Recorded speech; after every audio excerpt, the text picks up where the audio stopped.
One summer morning in 1967, a battered American ship pulled into the port of Valletta. 6 days earlier, on the 8th of June, the USS Liberty had been attacked. A torpedo had blown a huge hole in the ship's side, leaving her lower decks flooded. Everybody in the space that I worked in died, except me. Lost too was some of America's most sensitive electronic intelligence equipment, because the Liberty was a spy ship. The Liberty should not have been there. It was no enemy that tried to sink the Liberty.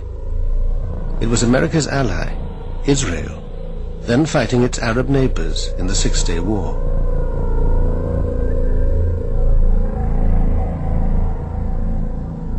The survivors have always said the attack was no accident. We were well known, and the attack was obviously deliberate. I consider it this cold-blooded murder of American sailors that day. Yet Israel insists it was a tragic case of mistaken identity. It's very embarrassing for a military force like the Israeli Defense Forces to make such a blunder, no doubt. But we admit our mistake. That does not mean that there was any intention or any conspiracy or anything of the sort. But the men of the Liberty claim there was a conspiracy, and that it's been covered up for 35 years. If it was an accident, it was the best planned accident I've ever heard of.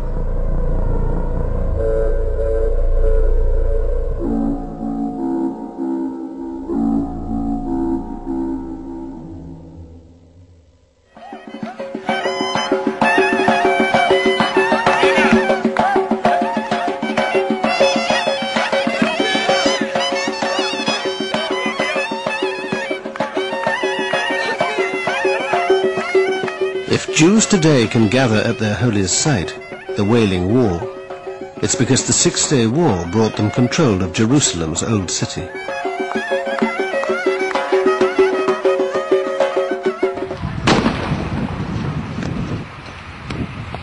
It's also brought 35 years of violence, hatred, and bloodshed.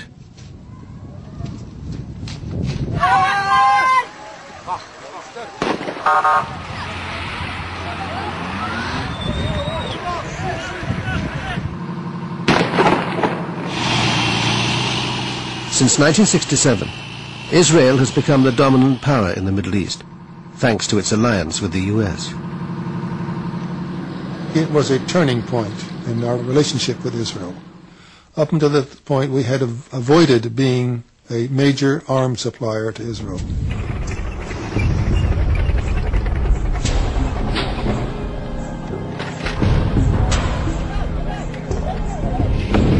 Paradoxically, the security of Israel became one of our strategic objectives, which it had never been in the past. For 35 years, the Liberty veterans have been campaigning for justice and a full inquiry into the attack on their ship. We need you because it's what keeps us going.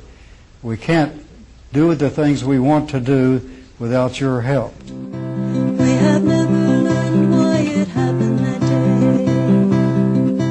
why the ravage of war came in our way. We lost our husbands, sons, and friends, and there is no hope our hearts will mend. Oh, the liberty. For many young men in mid-60s America, joining the Navy was a good alternative to Army service.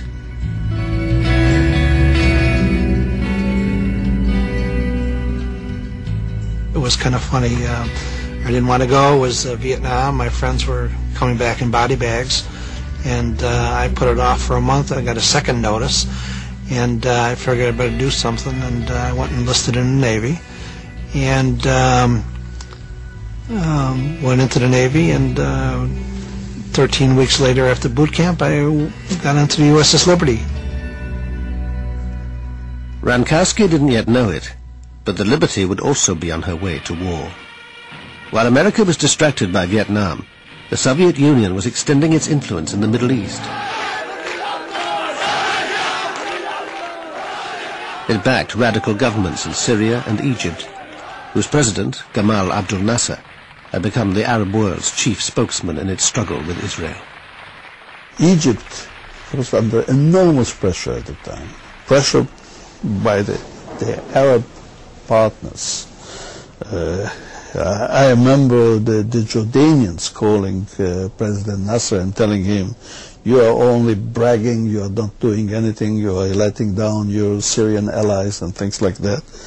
And they saw it as a necessity to do something to help.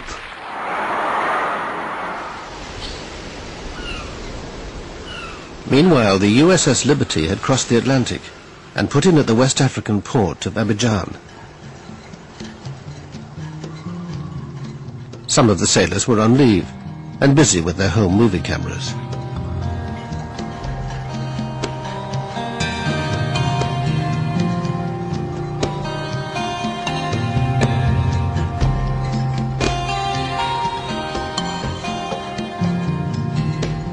The Liberty was an unarmed ship designed to listen in on electronic communications and pass intelligence on to the highest levels of the US government. There was no other ship like her. Her decks bristled with 45 antennas, and below were dozens of communications analysts and translators. If it was broadcast on a radio wave, we could receive it at any frequency, low frequency, high frequency, medium frequency, very low frequency. If it was out there, we could receive it. If we were listening and we heard a signal, and when we looked at it, we couldn't understand it, it was encrypted as well, we'd send it back to NSA and let them hit it with their computers.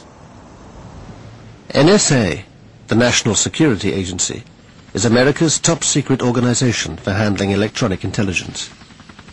From its headquarters outside Washington, it controlled the Liberty as she cruised slowly along the west coast of Africa. In May '67, Nasser moved thousands of Egyptian troops into the previously demilitarized Sinai Peninsula. Israel and Egypt now confronted each other head-on, though the saber rattling didn't mean war was inevitable.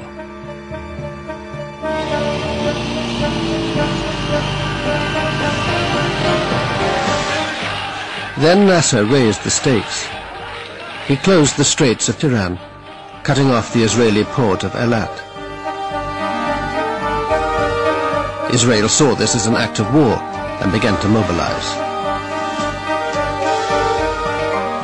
In fact, Hawks and the Israeli government had been waiting for a showdown with the Arabs.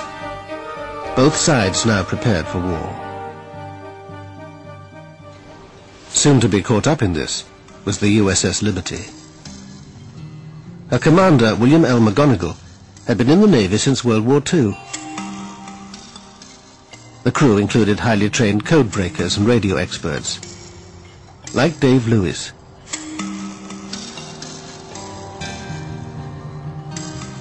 I was the research officer on the research ship.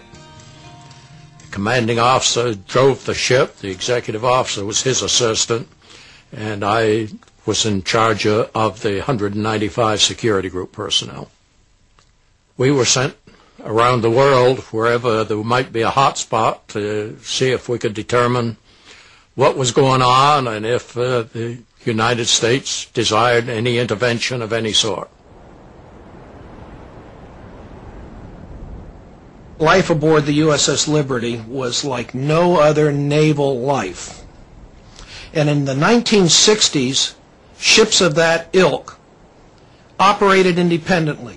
The commanding officer of the USS America, which was the flagship of the Sixth Fleet, didn't keep track of a ship that was sailing all by itself. When we were off duty, when the sailors were off duty, we went up topside and sunbathed. I mean, we wore pressed, starched, creased uniforms and spit-shine shoes.